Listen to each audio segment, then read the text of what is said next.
Good morning, good afternoon, good evening to each and everyone, especially those at the other side of the world. There is no time and space between us, there is only this present moment, and we are one. On diary entry number 1174, July 4, 1937. First Sunday of the month. Monthly retreat.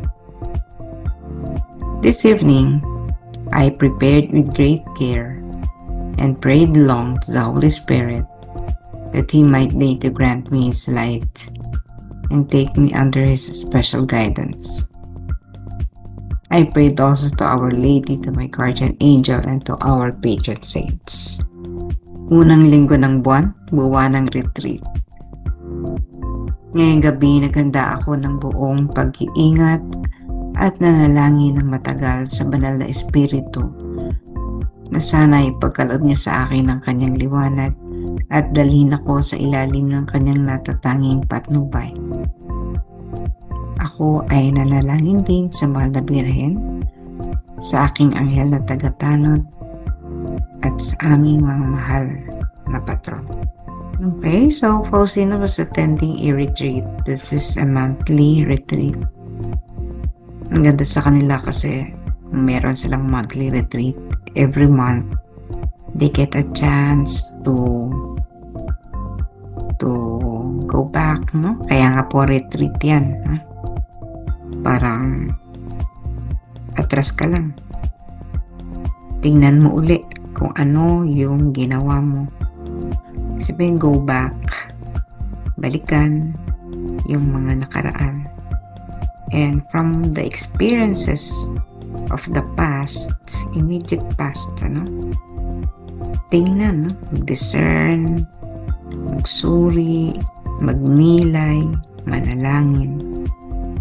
Kung ano yung mga mabubuting nagawa, kung ano yung mga pagkukulang, at kung napagod, makapahinga. Kaya retreat. Sa isang giyera, mayroon ding tinatawag na retreat. Kapag ang isang mandirigma ay nag-retreat, hindi naman ibig sabihin nito ay naduduwag. Commanders instruct or command the team or the unit to retreat para makapaghanda. Maaaring nalagasan sila marami, kaya kailangan i-save kung ano yung natitira pa. Magpalakas muli kung maraming sugatan, magpalakas muli para maghihanda sa panibagong paghamon, pagharap sa digmaan. So, hindi pwedeng sugod lang ng sugod. Abante, abante, abante. Hindi pwedeng ganon. In life, in reality, we also need to step back. Kailangan nating magnilay, balikan ng mga bagay. Hindi para manatili doon, mag-iiyak, no? Kung masyadong matindi ang pinagdaanan, yung mag-iiyak. We step back para magpalakas. And then, pag malakas na, move forward ulit.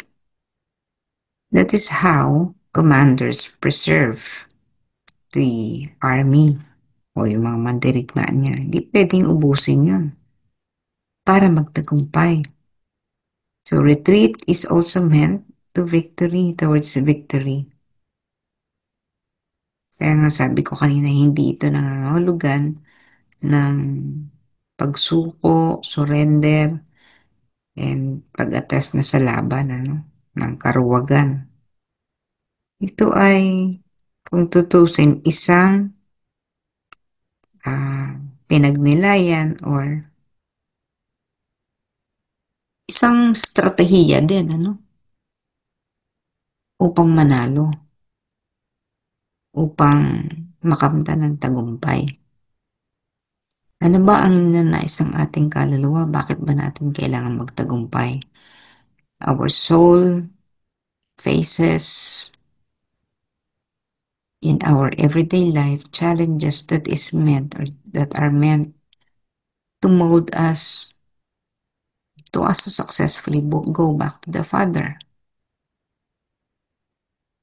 At para tayo makabalik talagang dadaan tayo sa napakaraming mga pagsubok na minsan yung iba hindi kinakaya, gumugupo. Mga pagsubok na dinisenyo specifically, no, or tailor-made for us, for the soul, sa isang individual na kaluluwa. Hindi tayo pare-pareho kasi. And so, the amount of grace that is given to each one of us is different from each other. Hindi pare-pareho. Ang pareho doon, lahat tayo tinutulungan, inaalala, inaalagaan, inaaruga, no, ng Panginoon upang makabalik tayo sa ating Ama. Subalit, ang grasya ay iba-iba, depende sa ating pangangailangan. Ang pagre-retreat ay isa ring grasya. It's a grace. At ang grasya ay bumubuhos lalo't higit sa panahon ng retreat sapagkat the soul only focuses to his God, to its God. Doon lang siya nakafocus sa retreat.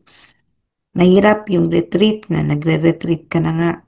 Nasa isip mo pa rin yung mga problema. Nasa isip mo pa rin yung mga bayarin. Nasa isip mo pa rin yung napakarami mong mga negosyo, no? Huwag ka na mag-retreat pag ganun din. Kasi nga, masisira yung dahilan, yung objective ng isang retreat kapag naging hindi tayo nag-focus dun sa retreat. So, Faustina, for this occasion, especially pray to the Holy Spirit for enlightenment. Siguro, kasi nga naka-retreat, ano? Marami siyang binabalikan. Yung mga nangyayari sa buhay niya on that specific period of time, kinakailangan niya ng mag-discern. Kinakailangan niya mag-discern. The process of discerning entails or needs wisdom, guidance. Kaya ka nagdi-discern para yung magiging hakbang na gagawin mo, tama. Kung may problema, malulutas, hindi lalala. Yun yung discernment. At pag nag-discern tayo, it will always be needing the help of the Holy Spirit. Kasi kung magdi-discern ka halimbawa na wala ang Holy Spirit, madilim pa rin ang isip natin. Hindi natin makikita kung ano yung tama, hindi natin makikita ang tunay na nagaganap at nangyayari. Hindi natin makikita yung solusyon na inihanda na ng Panginoon sa atin. All our problems have solution. Hindi pwedeng wala. Hindi yan ibinigay sa atin ng Panginoon para pahirapan lang tayo. At bandang huli, wala tayong mapala, wala namang aral, ganyan, hindi ganun.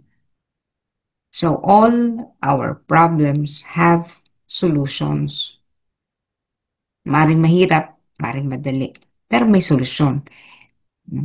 Even if it would take years, may solution pa rin. And the soul will always be able to reach this period or this solution. Ma-access na yun. Yun nga, hindi natin masabi kung gaano kabilis makikita ito ng kaluluwa. Pero yan ay nakasalalay pa rin dun sa ating proseso ng pag-retreat, pag-iisip, pagninilay, and of course, invoking the Holy Spirit for enlightenment. We should train ourselves in the process, no? Kahit hindi tayo, kasi tayo ordinary tayo, no? Hindi naman tayo laging every month ay umaattend ng retreat. Minsan nga, yung annual retreat, hindi pa natin nagagawa, ano? So, lalo na yung monthly, medyo mas mahirap. Hindi ito normal or ordinary para sa atin. So, tayo, kung paminsan-minsan man tayo nagre-retreat, samantalahin natin yung pagkakataon na yun na makapagnilay kasi tiyak na ibinigay sa atin ng pagkakataon, yung grasya ng pag-retreat para palakasin yung ating kaluluwa. Dahil hindi nga natin nakikita yan, no? Dahil lagit lagi may paparating na mga hamon at pagsubok. So kung hindi handa ang isang kaluluwa, magpapahinga na lamang ito, no? O aatras na lang talaga ng literal. Aatras in the sense na wala na, atras lang. Wala nang kapag-apag-asang masolusyonan yung problema. But when we retreat and we invoke the guidance of the Holy Spirit, kakaroon tayo ng pagkakataon na sa ating pag-retreat ng isang hakbang ay makakaabante tayo ng dalawang hakbang. Ibig sabihin, paano pa rin tayo, no? Pasulong. Hindi man tayo dire-diretsong hakbang paabante. Tayo ay umaatras ng isang beses lamang, pero umabante ka naman dalawang beses. May bago kang inabot. Hindi ka natili sa isang dating posisyon na nandun ka before ka mag-retreat. So it always should bring us closer to the solutions and to God. Mahalaga rin, syempre kaunahan for enlightenment yung Holy Spirit, pero mahalaga rin syempre na humingi tayo ng pamamatnubay at pamamagitan ng ating mahal na Birhen, ng ating mga anghel tagatanod, at kung meron tayong mga special na o specific patron saints. Tulad ko po, ang aking personal saint, patron saint ay si Saint Vincent Ferrer. You could always have your own. Pwedeng yan ay nakarelate sa iyong birthday because every day meron namang nakaano dyan na patron saint na titingnan niya sa ano na sa